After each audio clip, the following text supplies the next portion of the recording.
Hello to you, and thank you so much for tuning in. This is Hear Her Sports, the podcast of long-form, intimate profiles of female athletes breaking boundaries, speaking up, and living with power and confidence. I am your host, Elizabeth Emery.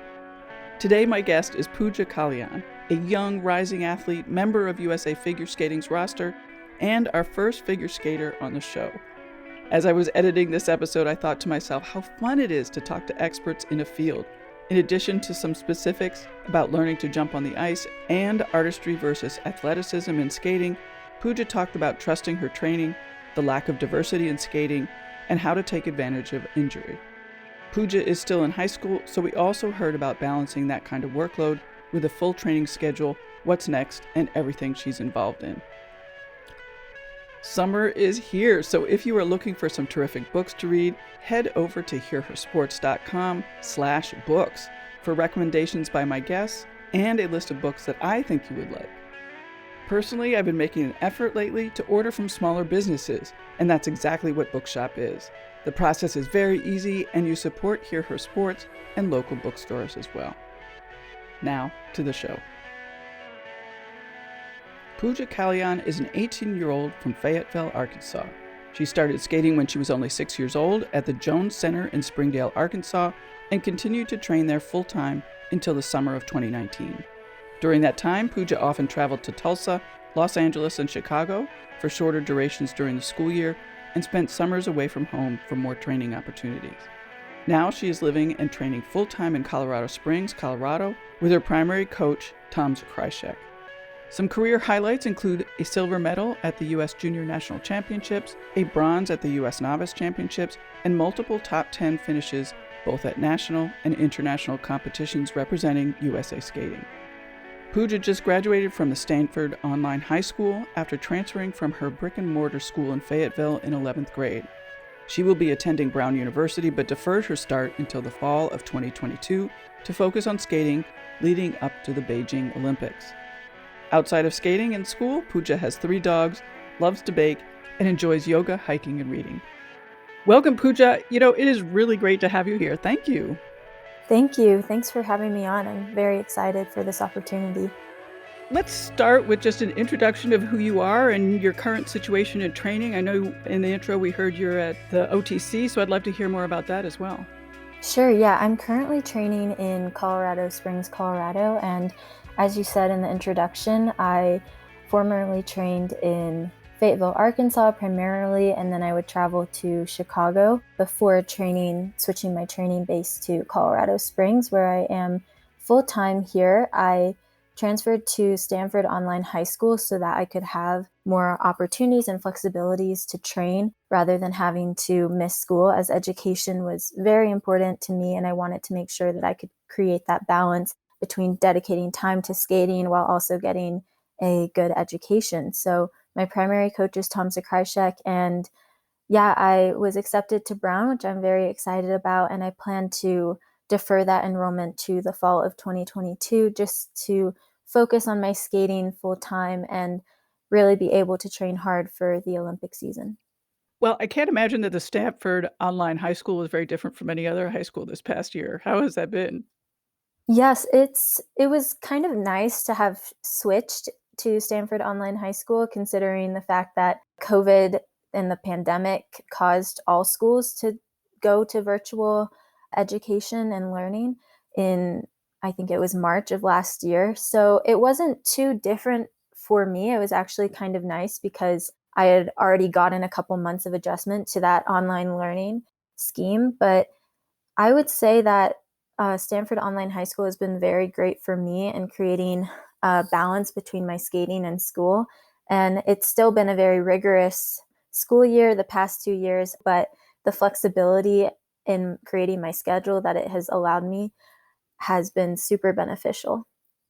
What's it been like to be at the training center? Is this, this stint that you started in 2019, I think, is that your first time at the training center?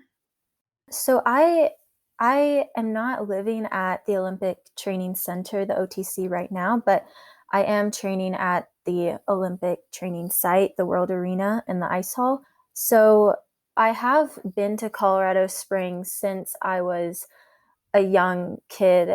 When I was 10 years old, I had my first competition there, or actually younger than 10 years old, when I was just 7 years old. Wow. Just starting out and skating and competing at the younger levels. So I have gone there for competitions for Broadmoor Open, but no, I hadn't ever trained there.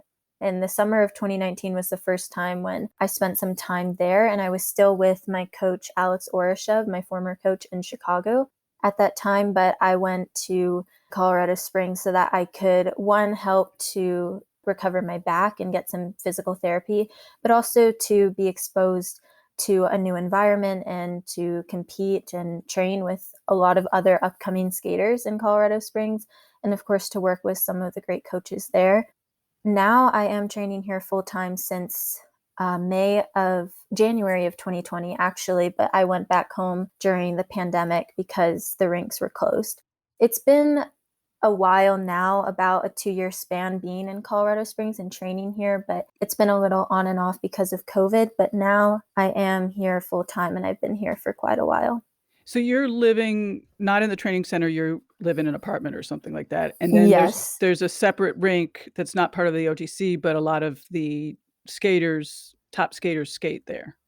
Right. Yeah. The OTC actually doesn't have an ice rink connected to it. They do have a pool and a gym, but they don't have a ice rink. And so the ice rink where I am training at is where everybody who is in Colorado Springs, basically, that's where everybody trains. And you grew up in Arkansas, and I know you've talked about how there were very few skaters there. So this must be really interesting to be skating with so many, like really top level skaters. Yes, it definitely is a change because in Arkansas, it's a super supportive environment, but a lot of the skaters are younger and skating recreationally, more for fun, just enjoying the sport of figure skating and what it has to offer. But you don't get that same competitive feeling that I get when I'm in Colorado Springs at this point. So it was definitely different, but I have adjusted to it and I was excited to be surrounded by so many high level athletes. And of course, I do miss skating with some of the younger skaters because it's refreshing to see young kids looking up to you and hoping to kind of reach that level or get better. But it is also nice in that similar respect to have people who have already reached that level and progressing like you to get international medals or national medals at the senior level or even the Olympic team. What's the vibe at the rink? I mean, I can't imagine there's no competition, but is it, supportive or is it competitive? And what are you getting from seeing those other skaters and being around all those other skaters? Yeah, I found that it is extremely supportive. It's competitive in a healthy way. I guess you could call it, it's similar to what you might hear in college, like YouTube college videos, where they say that the environment is collaborative and competitive at the same time. And so you do have everybody wanting to get better and progress themselves, but it's not about trying to push someone down so you can get better. It's about everybody feeding off of each other to get better and stronger. I found that very nice for me because I don't want to be in an environment where I feel like people are trying to just get ahead of me and push me down. I really do feel like I thrive and do well in environments where I feel supported, and I'm definitely getting that vibe at the World Arena. You mentioned when we first chatted that it's 11 o'clock your time and you've already had 2 training sessions. Can you walk me through some of your training sessions or your days? Like what are your trainings like? Sure, yeah. So during the school year, like at this point, I'm doing 3 to 4 sessions a day. Sometimes I'll do one a little earlier in the morning or one extra one in the afternoon. Generally, I do the 9 a.m., the 10:20 a.m. session, and a 12 o'clock session. And they're 45 minutes long. I usually spend all of those sessions doing some jumping and running programs, working on newer jumps like triple axel and quad. But I do like to wake up a little bit earlier. So I tend to wake up at 6 a.m. And if I have any schoolwork from the previous night that I want to finish up before submitting it, or if I have any stretches or yoga that I want to do in the morning, eat some good breakfast and get ready, that's usually what I do between the hours of like 6 a.m. and like 8:30 before I head to the rink. After that, I'm focused on skating, doing my training sessions, and in the evenings, I'll have dinner, stretch, recover, and then do some homework or studying for school. Now, the sessions that you talked about, are those set sessions that anyone can show up to and you're choosing to go to them? They're not with your coach.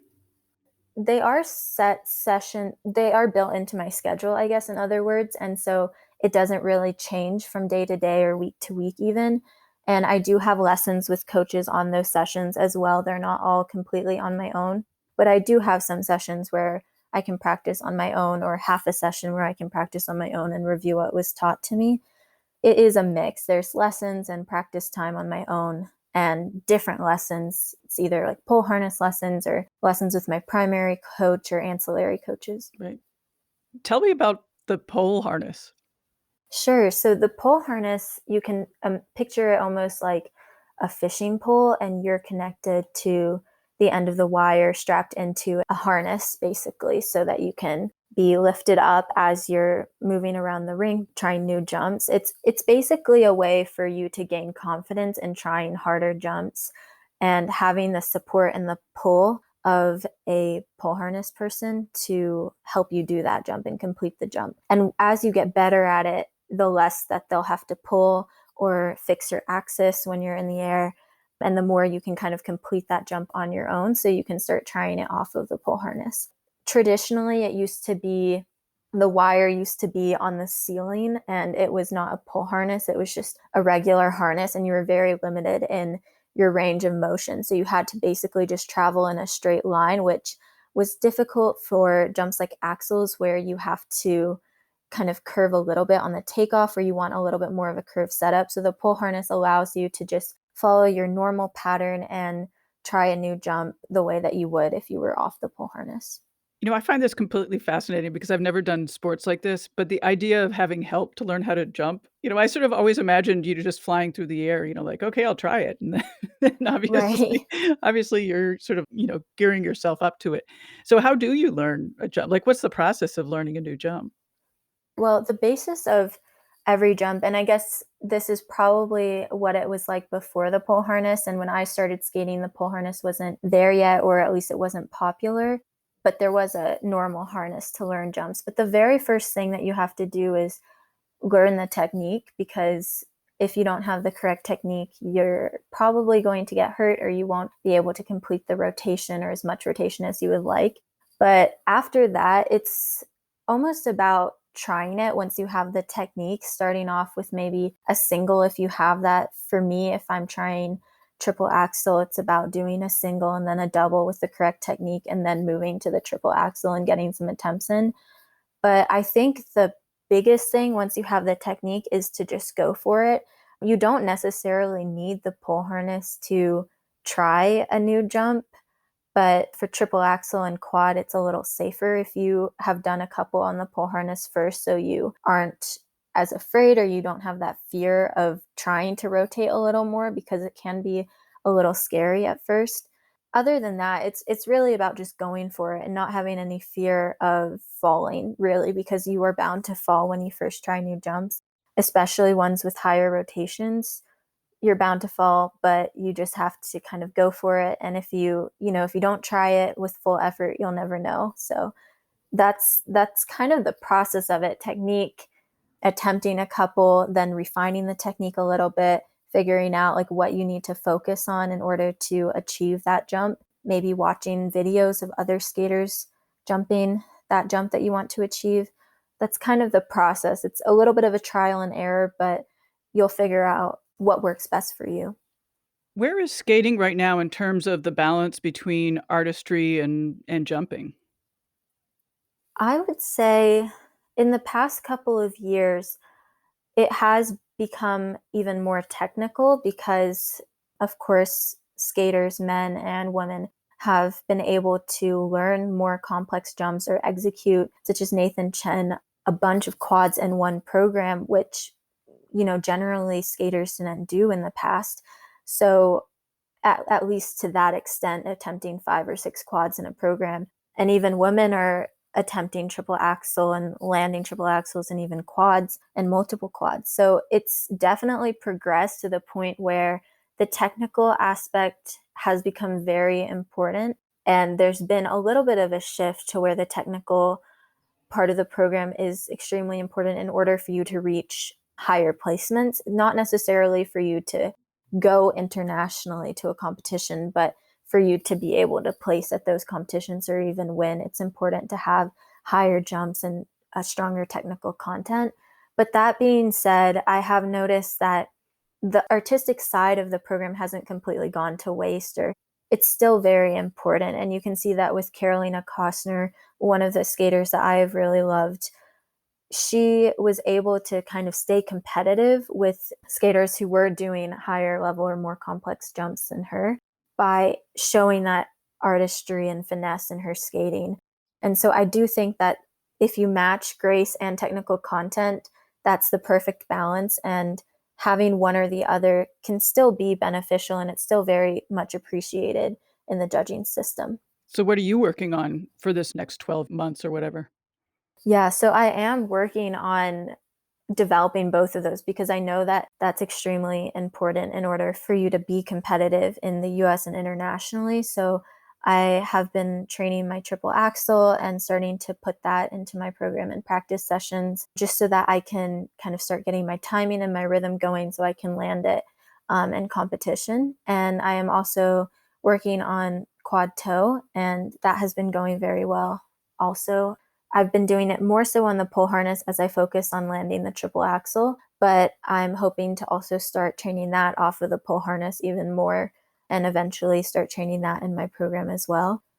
Other than that, artistically, I am really trying to develop my lines, my skating, my transitions, so that the whole program is a complete package and I don't have just strong technical content, nor do I just have like an artistic program. I want it to all kind of come together. And that's really what I'm working on through dance lessons and pole harness lessons and just really training the programs that I have for this season.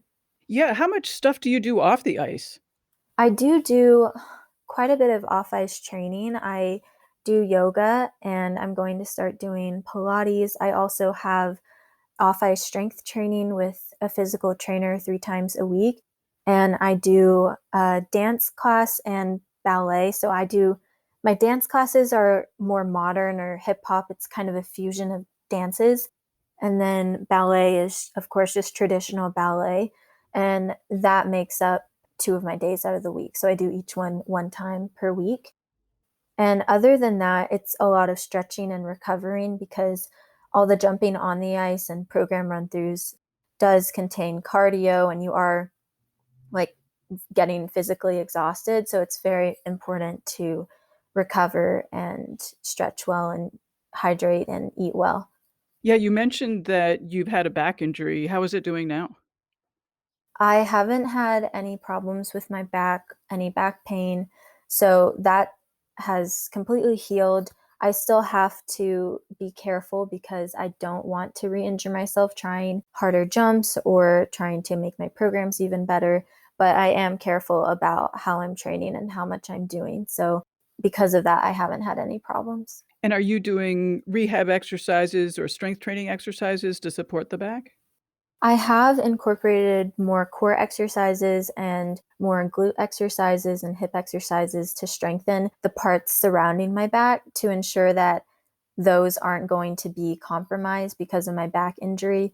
Because typically, what I learned, at least for my back injury, was that instead of activating my glutes or my core to land, it was all going into my back. And so that was causing all that instability and all that pressure to go into my back when Interesting. I Yeah. was landing. Yeah. And then, of course, Spielman's, the spins where you arch your back as much as possible, holding your hands and your leg up in the air. That also puts stress on the lower part of your back.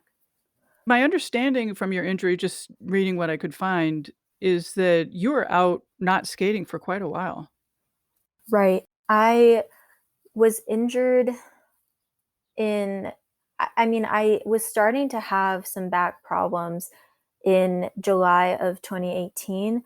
That was a couple months after I had won the silver medal as a junior at nationals. And I was going to be sent out internationally, which I did end up competing at 3 international events that year. 2 of them, I was kind of starting to have some back pain.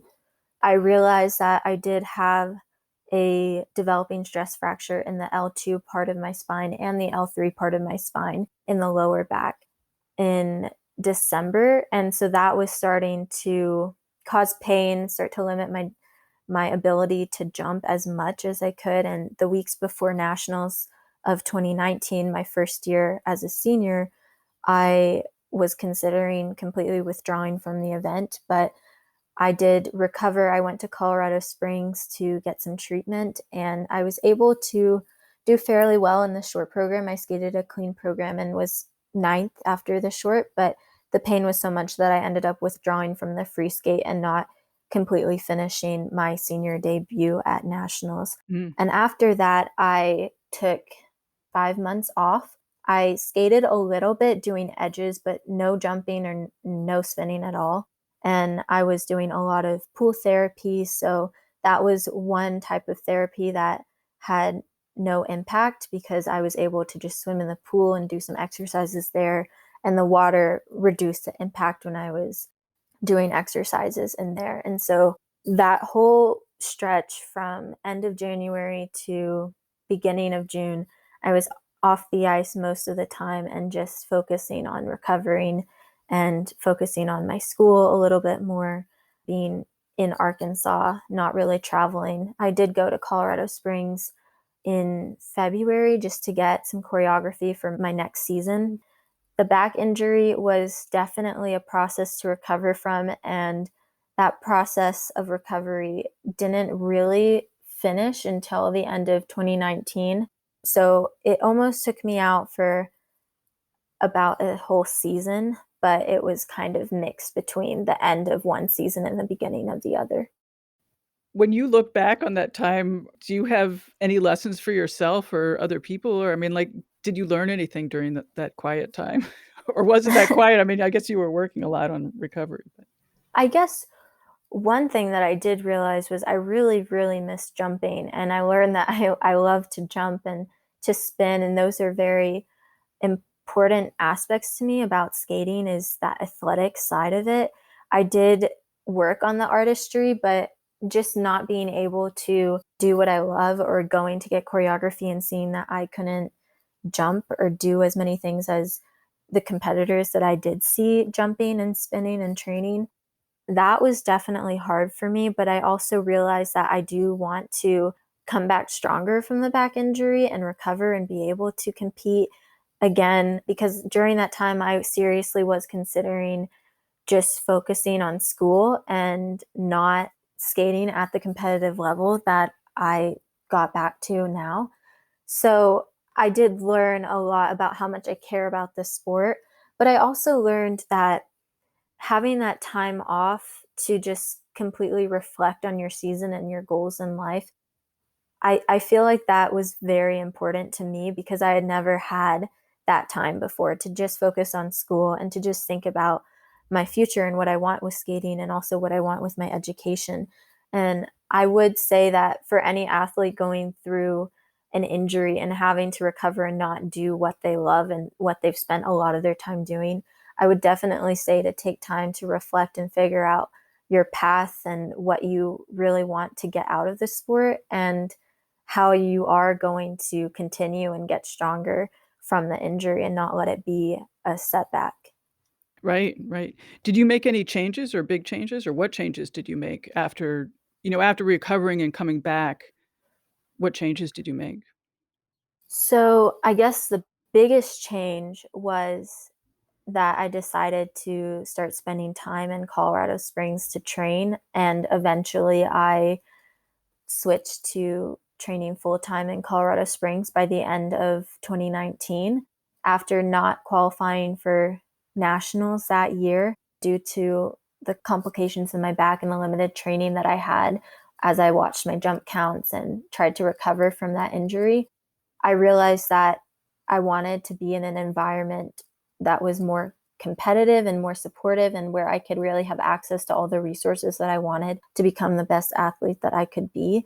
And I noticed that Colorado Springs had almost everything that I wanted in a training environment.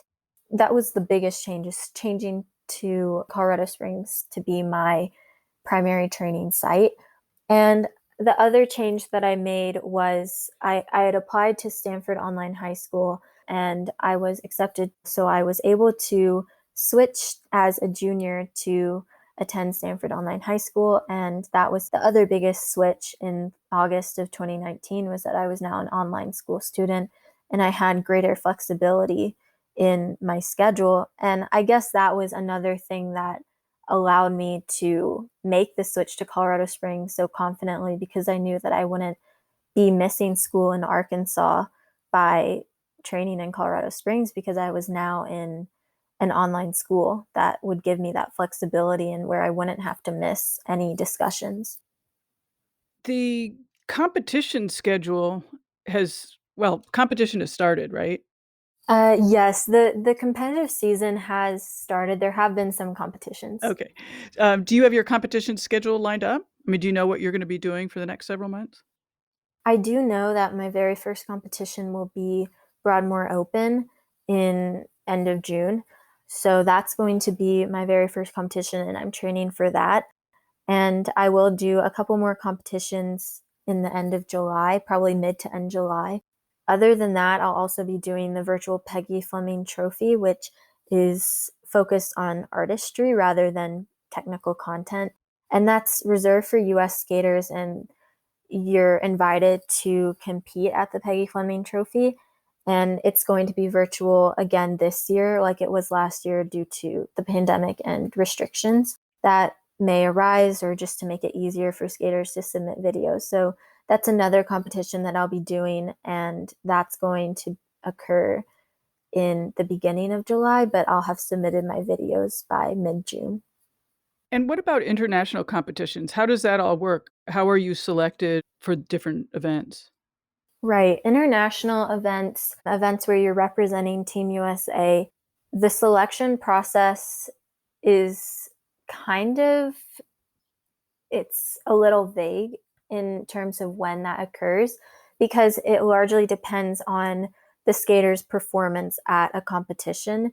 And so if I were to do very, very well at Broadmoor Open, which is my first competition, then they would see that score and they would send me to some international competitions, which would occur between August and December, usually, are when those international events are.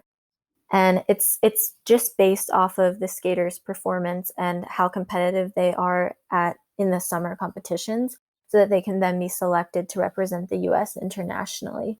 Some international events, like Grand Prix events, depend on a skater's placement at nationals that year, the previous season, so 2021 US Nationals.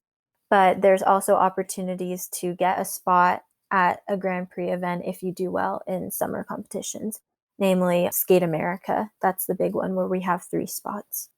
And is this year going to be any different because the Olympics are coming up? It won't be too different in terms of what events occur. It is pushed a little bit earlier because the Olympics are in February and Nationals usually occurs at the beginning of January. But it's still, international events do make up the August to December timeline. Got it. Got it. And is that still part of your goal, is making that team? Yes, it is definitely part of my goal, and one of the primary reasons for trying to defer my enrollment at Brown, so that I can train full time in Colorado Springs and just have my full focus on making the Olympic team. So I want to talk a little bit about competing. How do you balance competing, being in a competition setting and staying focused on what you have to do to skate a clean program? And so my question is sort of, how do you balance being in sort of a competitive space with other people versus making sure you do what you need to do? Yes, that's a good question. I think that is mostly mental. It's about your mental ability to stay focused on your task and not worry about what everybody else is doing or has done. Because before you do your program, you will likely know how the skaters before you have done. And sometimes they'll have done extremely well, and sometimes they might not have done so well. But either way, it's important to just stay focused and concentrated on what you have to do. And it's a process for any athlete, I'm sure, but being a figure skater, it is about knowing that what somebody else has done doesn't affect how you should do. And so that concentration and that focus on your task at hand and really just trusting what you've trained, that comes in very handy. And sometimes it can be difficult because no skater doesn't have nerves when they get on the ice. But when the music comes on, it's just you and the ice, just you skating and performing to the audience, and you're doing it for yourself. So it's important to realize that what you put out there is for you, and what you're doing is ultimately going to help you progress as an athlete. And so all the competitions aren't going to be amazing, but there will be great competitions, and there will be competitions where you make a few mistakes. But as you keep moving up the levels and as you get more experience, you'll learn that concentration that you need to have when you step on the ice to just focus on what you're supposed to do and what you have trained. Have you been good at that? Have you been good at figuring that out? I generally have been pretty good. I would say in my younger years, I was even more consistent up through my back injury. The back injury did, and not being able to compete as much, did throw my just did throw me off a little bit in terms of just what it's that feeling of what it's like to compete. I didn't have as much of that experience, especially as a senior lady, because when you step onto the ice as a senior competitor, that's the highest level in figure skating, and you're up against skaters who may be a little younger than you or maybe much older than you. And it can be a little intimidating at first.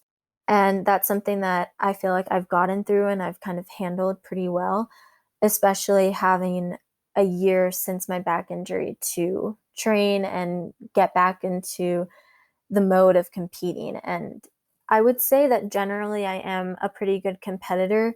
Sometimes for me, the most important thing is to relax a little bit and not overthink my jumping or mainly my jumping. It's not overthinking my technical ability, because overthinking can really throw you off. And even if you've trained very well, I've learned that if I overthink or focus too hard on one element or one jump, it doesn't work out too well. And that's the process that I feel like I've gotten better at, and that mentality, approaching everything with an equal focus and not really focusing too hard on having to say land a jump or executing everything as well as you can. It's more about doing in that moment, kind of relaxing and doing what you've trained. What's in your head as you go out on the rink and, you're about to compete, the audience is applauding and you get to your start point and there's no music and there's that moment where, you're about to start and, as an audience member, you can look at the skater and I always wonder, what are they thinking? Like what's going on in your head? What are you thinking about? How are you planning on getting started? For me, it's about taking a couple of deep breaths.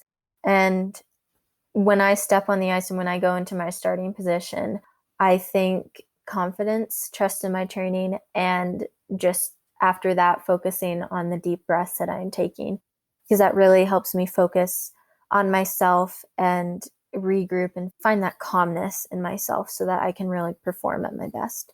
Great.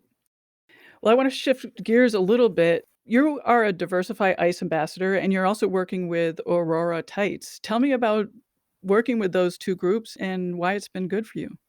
Yeah, diversity in figure skating is lacking to an extent, and I feel like it's really important to be involved in organizations such as Aurora Tides and Diversify Ice.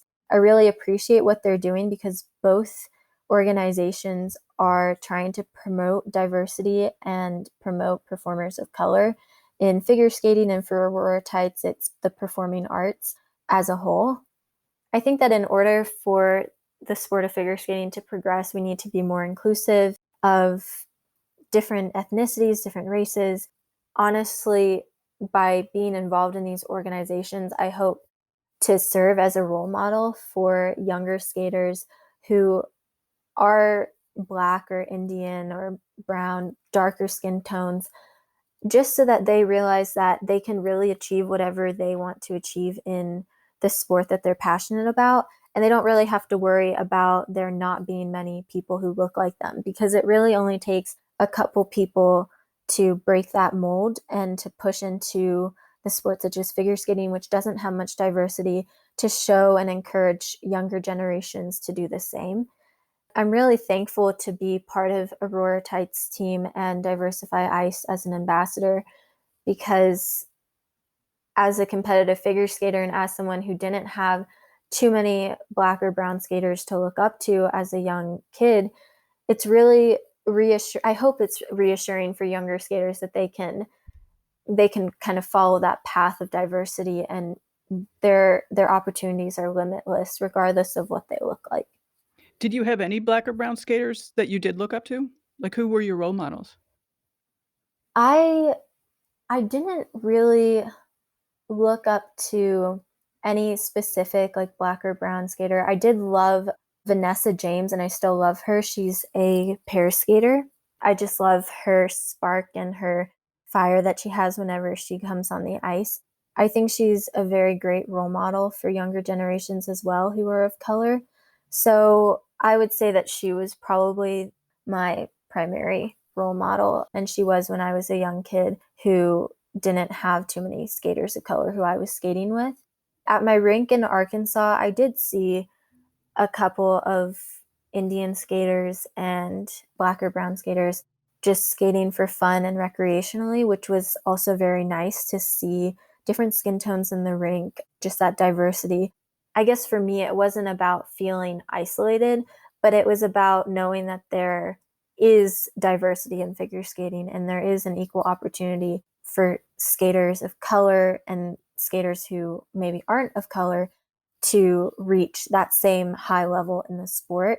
And I do realize that the opportunities are equal, but not everybody feels like they have the equal opportunity. And so for skaters of color to join the sport and to try to progress in the sport really shows other skaters of color that they can do the same. I noticed recently that you joined I'm not sure if the terminology is right, but you joined the Skating Athlete Advisory Committee. Like, what are you gonna be doing with them?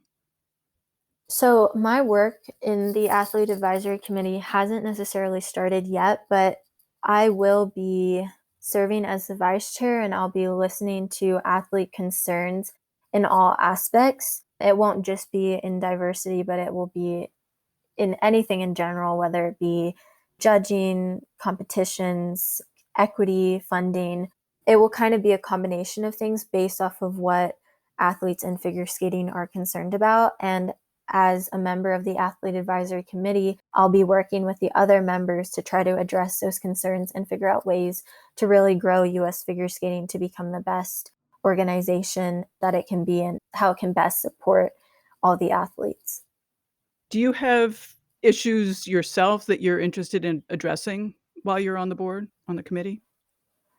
I specifically would be interested in addressing diversity and equity in figure skating. I feel that, like I said, diversity is a huge part of figure skating that is lacking, and that we need to bring more diversity into figure skating so that we have a more diverse group of athletes in the sport.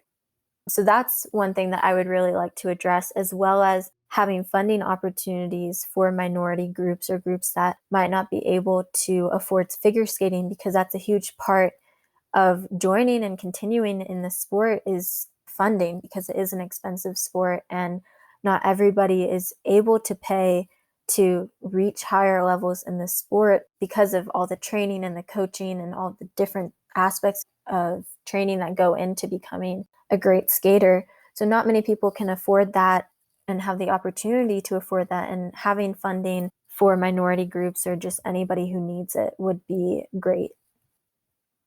So, you like to bake. At first, I thought you were when I was prepping, I thought you were actually living in the OTC, and I thought, "How is she baking at the OTC?" So you're in your Right. own apartment, so you're able to bake there. Yes, right. Are you still baking these days? I don't bake as much as I would love to because I do really love baking. I'm hoping to get into it a little bit more in the summer, but with school and skating combined, it's been a little hard to find time to bake as much as I'd like.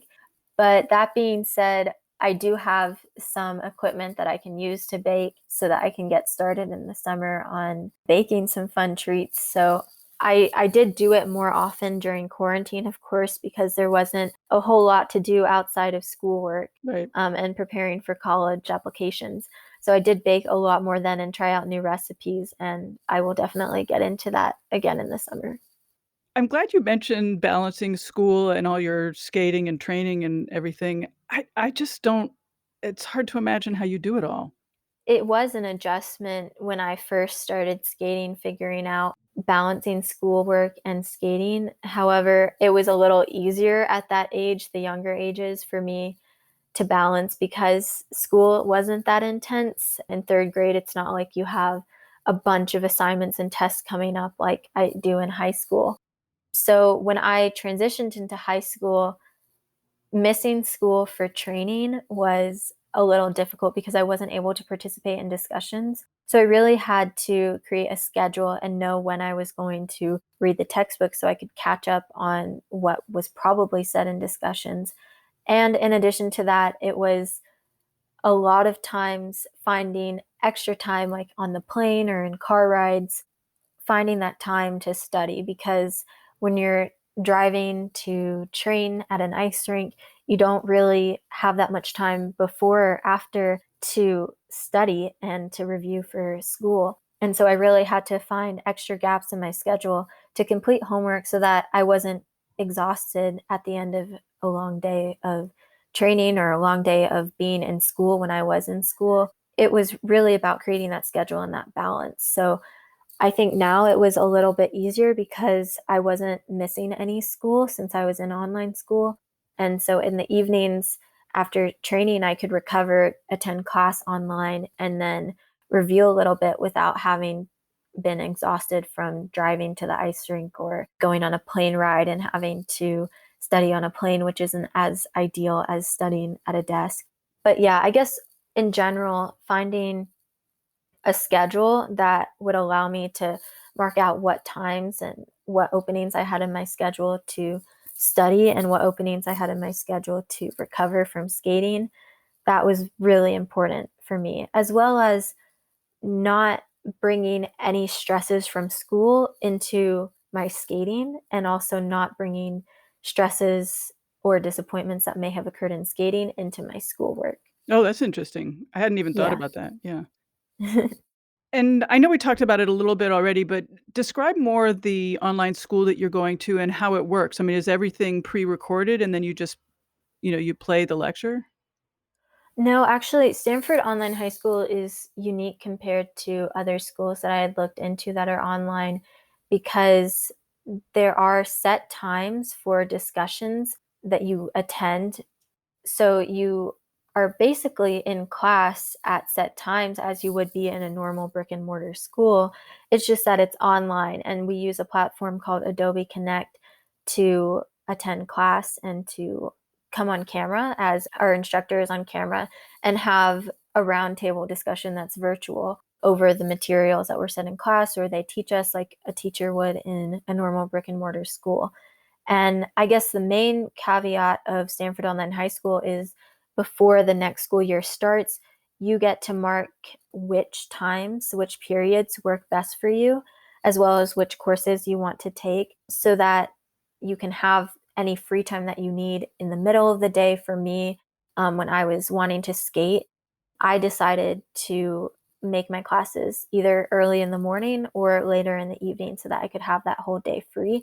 And Stanford Online High School allowed me to do that. And before skating, I would attend class. So this year I had a class at 7 a.m. in the morning, and it was a math class. And we would come on camera at 7 a.m., and our teacher would go over whatever was said in the lecture that we were required to watch before, and then we would solve problems. So it's very similar to a brick and mortar school. It's just online, and you get to choose what class times work for you, and you have a wider range of courses to choose from. Next year, it's going to feel like you have tons of time. It will, yes. I am planning on using some of that extra time to either take an additional course.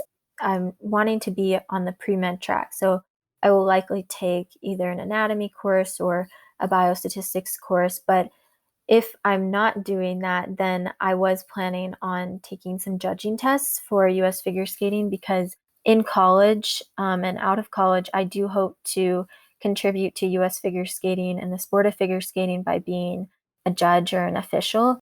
And I think I'll utilize some of that extra time I have to pass those judging tests and maybe attend some competitions as a trial judge. Oh, that's cool. That's awesome. Mhm.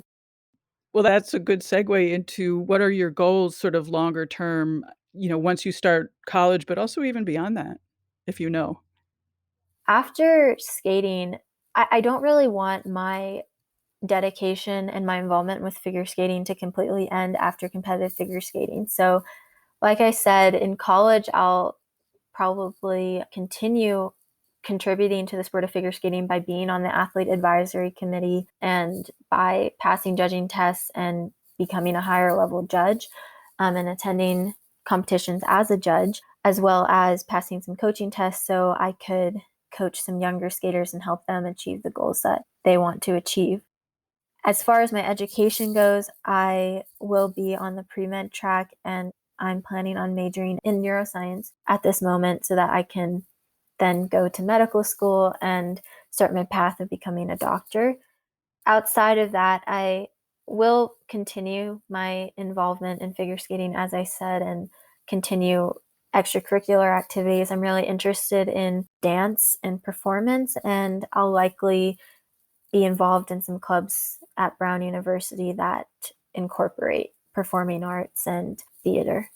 It's great that you're gonna be coaching. It's so important that we get greater representation of both women and people of color coaching and judging. I think that's super important. Yeah, I'm excited about that. You said that you have to go to a session soon, so it's been really great talking to you. Thank you for telling me more about skating, and yeah, I look forward to hearing more about you. Yes, thank you so much for having me on your podcast. I really enjoyed this conversation. Thank you so much, Pooja, for taking the time to talk to us. Let's send her some good luck for the 2 upcoming competitions she mentioned in the show, Peggy Fleming Trophy and the Broadmoor Open. Always check out the show notes for links to things in the show. This week's links include skaters Pooja admires and Aurora Tights. We would love for you to join us on Patreon at patreon.com/hearhersports. For only $5 a month, you will receive monthly special Patreon-only content. That content so far has included guest recipes, episode outtakes, and never-before-heard interviews. Supporting non-mainstream media outlets working to improve the coverage of women's sports has big impact, so we thank you. You can also support the pod by buying books through our bookshop page at hearhersports.com/books. They're a terrific organization that supports local bookshops and this very podcast. Of course, you don't want to miss any of these episodes with such terrific women, so subscribe for free at Hear Her Sports on Apple Podcasts, Overcast, Spotify, iHeartRadio, Stitcher, or really wherever you listen to your podcasts. And remember, while 44% of athletes are women, only 4% of the media coverage is about women. And that still remains true after 3 decades of being studied. Hear Her Sports aims to shift that scale while inspiring women to be their best. This is Elizabeth Emery for Hear Her Sports, and until next time, bye-bye.